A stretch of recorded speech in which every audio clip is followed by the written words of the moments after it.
What is going on, guys? It's Bucky and welcome to your 36th XHTML and CSS tutorial. And in this tutorial I'm going to be talking to you guys about something called positioning.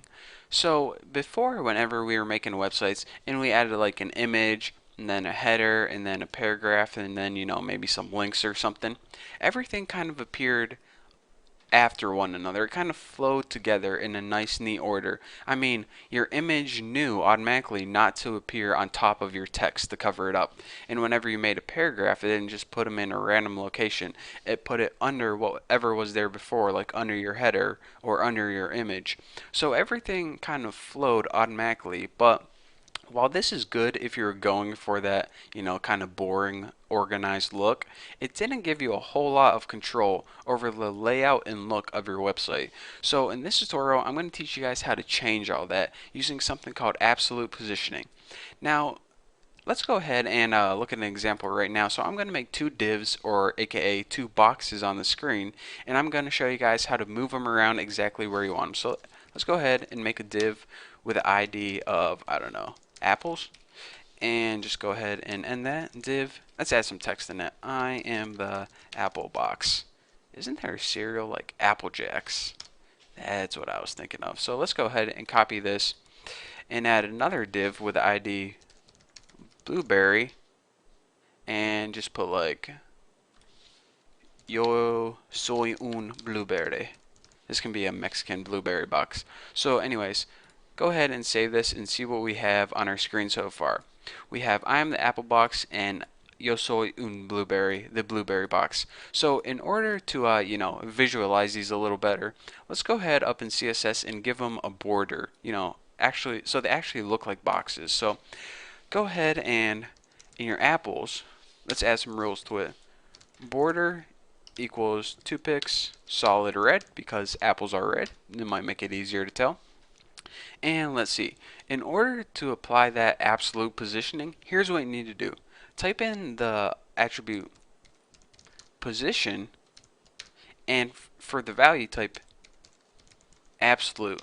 And now, well, it's better if I just show you what absolute positioning is. So anyways, just leave it like this. But anyways, since these are boxes, we need to give them a couple things. First of all, a width and a height, so CSS knows how wide and how tall to draw that border. And also a top and a left, or pretty much coordinates, so it knows where on the screen to draw the border. So width equals, I don't know, let's say 150 pixels. And height equals 175 pixels. That'll be good for this resolution.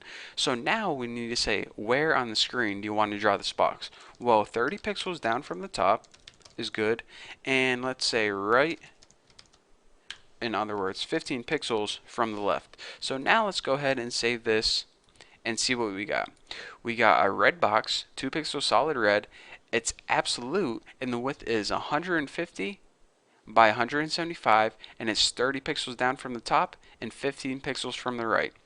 So now you're saying, this is pretty cool, because now I can have my elements in boxes and I can move them anywhere I want around the screen. So for example, your boss comes in and he's like, Bucky, make this 100 more pixels to the right and some more pixels down. So we're saying, alright, now I can add 100 pixels to that, and instead of 30, put it at like 40 and save it, and bam, check it out. Move it over some and move it down some. Pretty cool. But now we're going to run into a problem, and that's this. It's not so much a problem as something that you just need to look out for. Go ahead and copy this,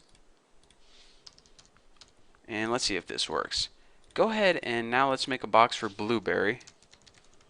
And let's first of all make that border blue so we can see what we're doing. And make the width, I mean, those look pretty good, so change this to 30 and, 15. Whoa, easy Haas.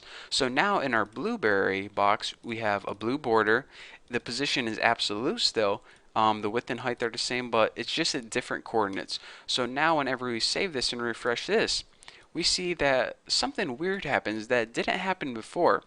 With absolute positioning basically says, alright, I'm going to give you complete control over where to place your elements, but I don't care if any other element is in my way. I don't care if any other box is in my way. If it is, I'm just going to overlap it, F it. I only care about myself. So while this is an excellent way to position elements on the screen exactly where you want them, you need to look out for a couple things. First of all, before, whenever we just made dumb old websites, everything was positioned nice and neatly. Now we run into the problem of things might having to bump into each other or overlapping. So whenever you're making your websites, you have to make sure don't overlap your stuff or it's going to be hard to read. I mean, look at this is this would be pretty hard to read if we had two paragraphs in here and you overlap them and try to read them together. So anyways, whenever you're making a website, you have to watch out not to overlap your stuff right now, because even though we have control over exactly where things go, we have to watch out not to make them bump into each other. So anyways, it doesn't flow like other XHTML would just by default. And anyways, you guys can see what's going on. So this is basically absolute positioning. The idea that you can take an element and put it absolutely in a location no matter what else is in the way. So you're saying, alright, this is pretty cool. I'm just going to take all my elements and arrange them, make sure they don't overlap, and I'm just going to make a website like that. Well, before you just go and make an entire website out of absolute positioning, there are two other forms of positioning I want to teach you guys about. And when you use them together, it's going to give you a whole lot more control, and it's going to make your website so much better. So before you just go make a website with tons of boxes like this all over, stick with me for the next couple tutorials. I'm going to be teaching you about some different types of positioning, and trust me, you will thank me by the end of these tutorials. So anyways, thank you guys for watching. Hopefully you guys understand the concept of absolute positioning, and if you don't, then just stick with me in these next couple tutorials. You will. So thank you guys for watching. Don't forget to subscribe, and I'll see you guys later.